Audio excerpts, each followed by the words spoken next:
Good evening, Praiz. How are you? Hi, I mean, I was good. What's You look good? lovely, though. You Oh, look lovely. thank you. Thank you so much, Praiz. Thank you. Wedding Yes, sir. flowers from Shout out to Nairobi. DJ E. Yo, what's up? Hey. Praiz, how you doing? I'm doing great. I'm doing great. Just home chilling. Yeah. You don't even look stressed. This whole corona thing doesn't look like it's affected you one bit. Yo, we're home. So, I mean, all we just do is eat, sleep, work, and I mean, for me, it slowed things down. It's really slowed things down, but I've taken this time to re-strategize, to re-evaluate life as a son, as a musician, as a friend, more like a reboot for me. And I've taken time out to also put in a lot of work and be a better musician. Yeah. Well, Mr. Rich and Famous, as somebody who likes to party and let loose and have a good time, this new normal, how is that though? I mean, because now you can party. Can you host a number of people over? What are you doing to entertain? So what I do right now, every Sunday I have a session I have on Instagram. It's called Quarantine and Chill. So basically I just do a lot of R&B hit songs, either my songs or songs by artists like Joe, John Legend, Praiz songs, whoever, just to entertain my fans and just keep them happy, just try to just distract them from what's happening right now. Yeah. So it's one of the things I just do to keep my fans connected. Yeah. Well, there's a lot of other ways that your fans like connecting with you. I read about this fan who wanted you to sign an autograph. I don't know where she had that autograph signed. You have to tell us. And is that the craziest thing that's happened with a fan? So that was the first craziest thing that happened to me, and for me it really stuck in my head. So this day I was having an autograph session, and people came with their books, shirts, different things, and behold, next person who came was a lady, a very beautiful lady, and she was like, her request is different. I'm like, sure, like I'm ready to grant your request. Like I didn't even think for. I was like, yo, like anything, I'm ready to grant your request. And she was like, I need you to sign on my boobs.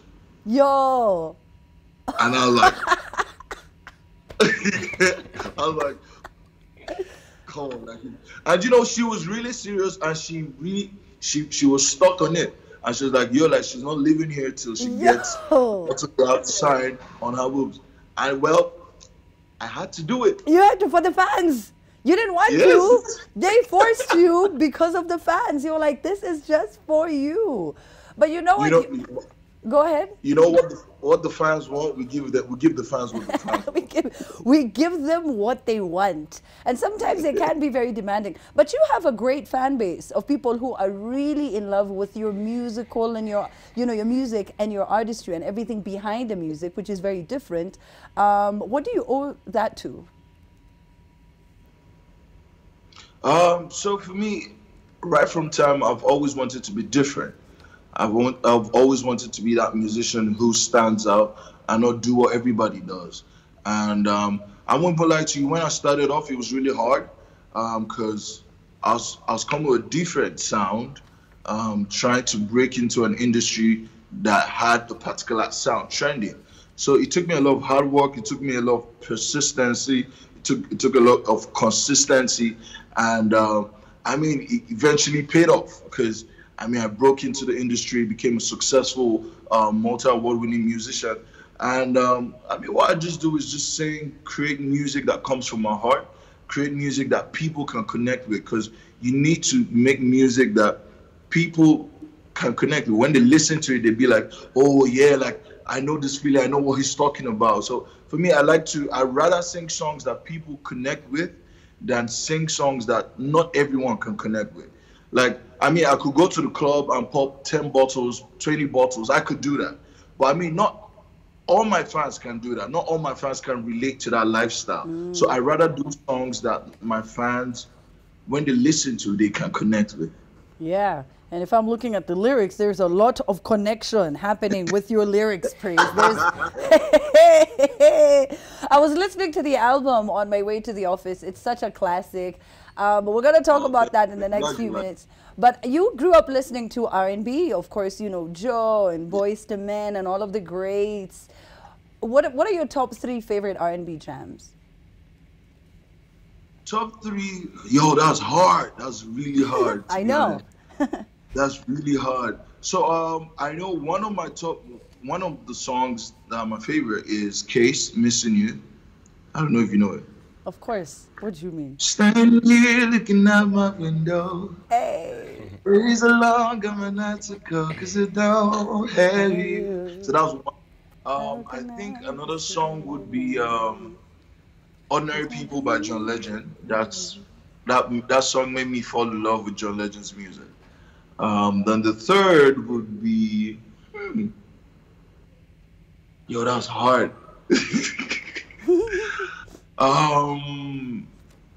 Let me just say, I Want to Know by Joe. So, yeah. Okay. Oh, Joe had a lot of classics. Yeah, like a lot. A lot of his songs, you know what I mean? And at that time, it wasn't tasteless. Like, they would sing about R&B, and, you know, when they're speaking about making love to a woman, it just sounds very beautiful. Now it just sounds really like, okay, chill. What is this? What is happening? I know. Like, take me out to dinner first. What is this? Yo, like, I know, like, a lot of music these days, like, it's just very shallow, you know. And regardless of the fact that I'm trying to make my music evolve with time, I always don't want to lose the essence of my music of the core R&B values. Like, I mean, if you're talking to a woman, like, there are ways you should treat your woman. You don't just say, walk up to a woman and just say, yo, like, this. Like, I want this now. Like, nah, like, it should be a gradual process. Like, you should woo a woman. You should try to just get her to fall in love with you. You know, like, that's the thing about my music. And I never, ever want to lose that. Yeah. Have you listened to Femi Kuti's Bang, Bang, Bang? Yeah. Yo, I listened to it. Yeah. You're like, that's not the energy I'm on. That's not the energy I'm on. Something I really liked as I was going through your social media, you really appreciate a lot of people. And I like that you take time out to appreciate your fans with the autograph sessions and all of that. But then you also pen down an appreciation post thanking the people who took a chance with you. Steve Babaeko was one of them. And you said, you know, it was one of the most emotional things for you to do. Tell us about it. Yeah. So I just left the label I was with. I was with them for 10 years, and I mean, in my industry, it's something that's rare. Like, it's hard for you to see an artist who's with a record label for that long. And I was with them for 10 years, and I literally just started my own music imprint. And for me, it was an exit and also an appreciation for people who paved the way for me, made me the artist I am today. Like, from the people who introduced me to the people who signed me to the people who gave me free sessions. Like, I won't even lie to you, it took me time. Like, I kept writing, deleting. Like, it took me close to 2 months to pen that down, because I had to reflect, and I needed to bring out the real emotions of appreciation I wanted. So I had to do that before I started my new phase, you know, with this project I just put out called To The Moon. Yes. And, you know, reading it was very emotional. I mean, you know, for the person, especially on the receiving end, seeing the kind of impact that they had on your life, things that you never really told them in person, and they're going to see that online. You know, it was really nice to see. But, you know, the most interesting thing about you, Praiz, is that you're an R&B singer. And in my mind, I'm like, oh, he likes romantic movies. But no, you like thrillers and horrors. Is that true? You're just out here watching Get Out and writing songs about, like, milking children. To be honest, like, my issues with a lot of romantic movies, I feel they are very unrealistic. I feel they're very unrealistic. So when I watch it, it's kind of annoying. But I would rather just sit back and just watch a thriller, watch horror movies. Like, I love horror movies. I mean, horror movies, it depends on how you watch. If you could have a romantic ambience if you're watching like a horror movie. Like imagine me watching a horror movie with a girl and she's scared and she jumps on me and like it's an opportunity to just cuddle. I just like I'm sure you know this. You're looking for an opportunity. You're like, any in I can get. I'm going to work with whatever I can get. The movie, that choice, we're going to work with that one as well. The best ones, though, you should watch African horror movies. The one where, like, the chick, someone takes the poison, tastes it. Like, Nigerian ones are the best. Someone gets shot. You're not about to go there. They're the best. Someone gets shot, finds a nice place to fall down. It's a lot. It's a lot. They'll be like, yo, you shot me. Yes. Now I'm going to die now. Oh my God, there's nothing else to do. I will now fall down and die. It's the most funniest thing. So, listening to the album that you did about 7 months ago, you had all of the biggest stars, Stone Boy, I'm talking Wizkid and everyone.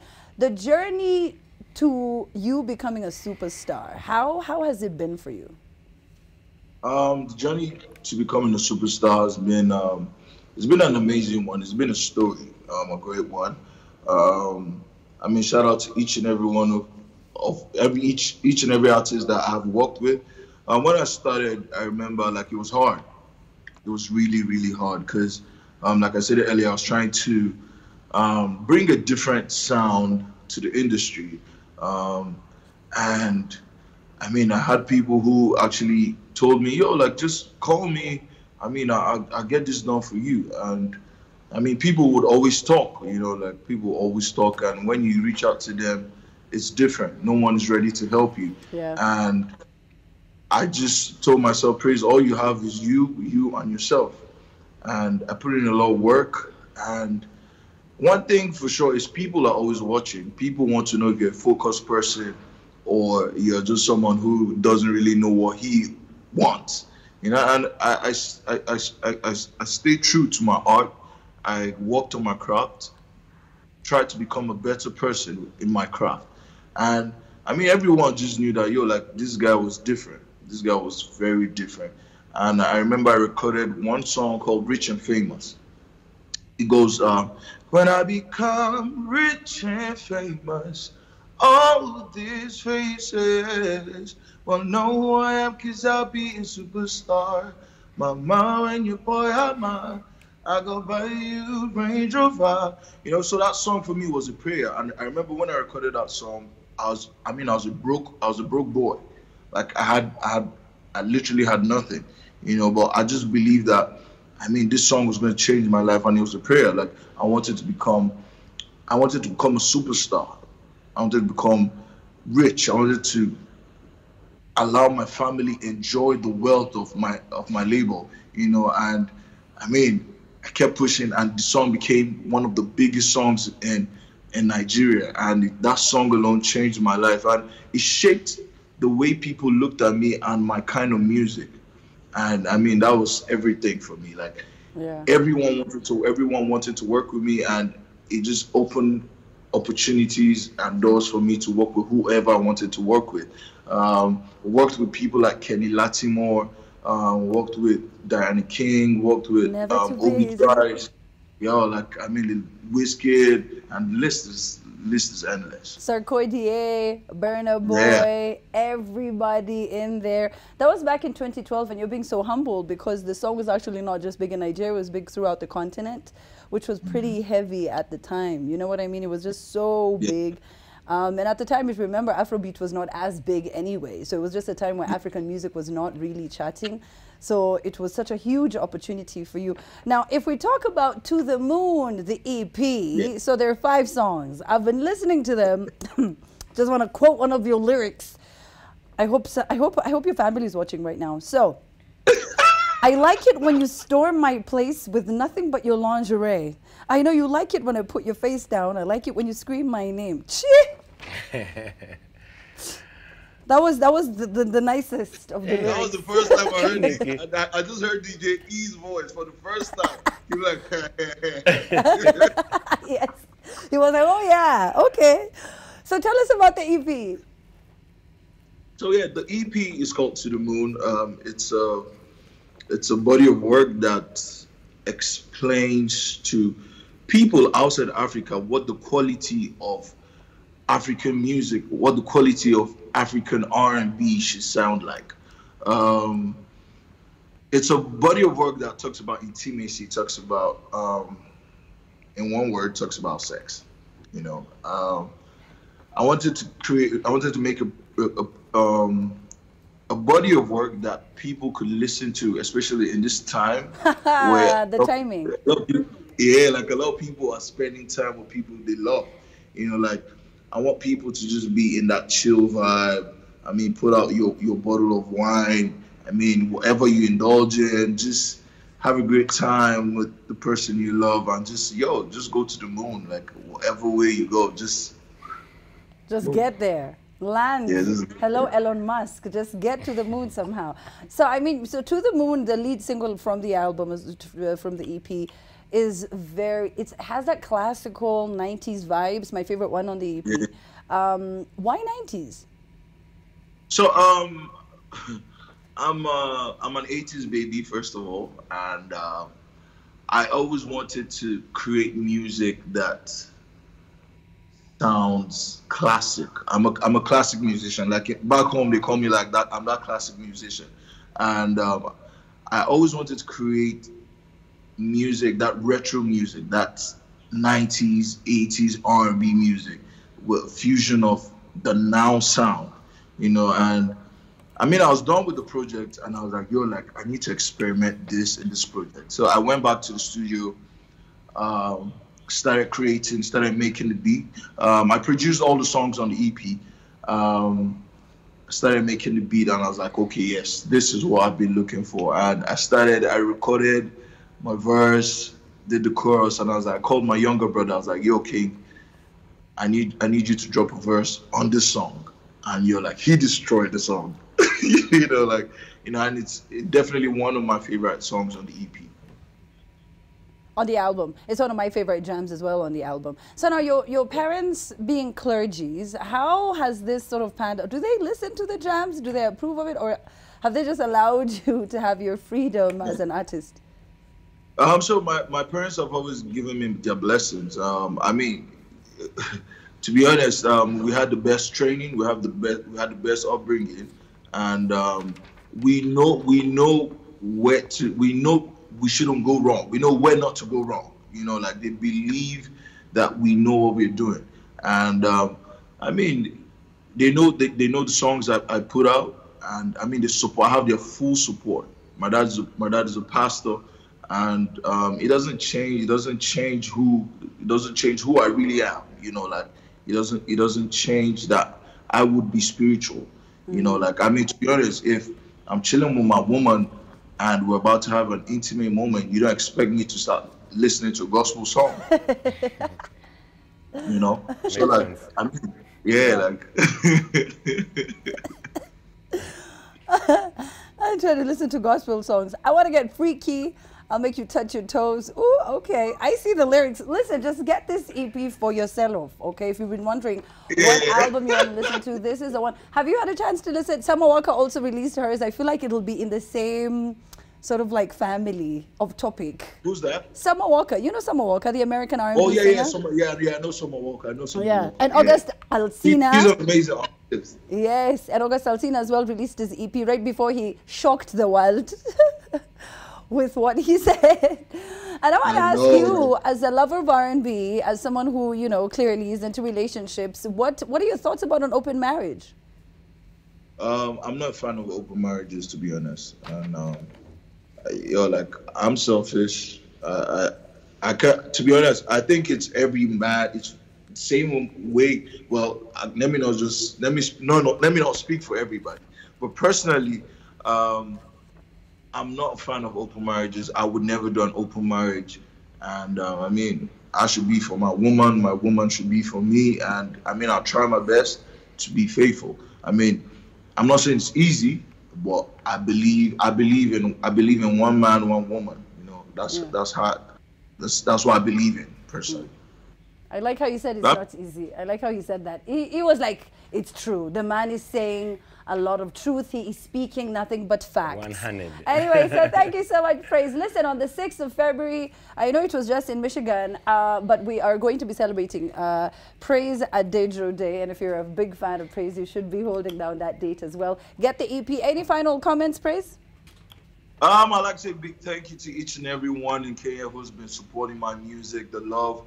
Like, I mean, it's been a long time coming. I think the last time I was in Kenya was in 2014, and I need to come back. Like, I miss Kenya. Like, but I mean, the love has never stopped.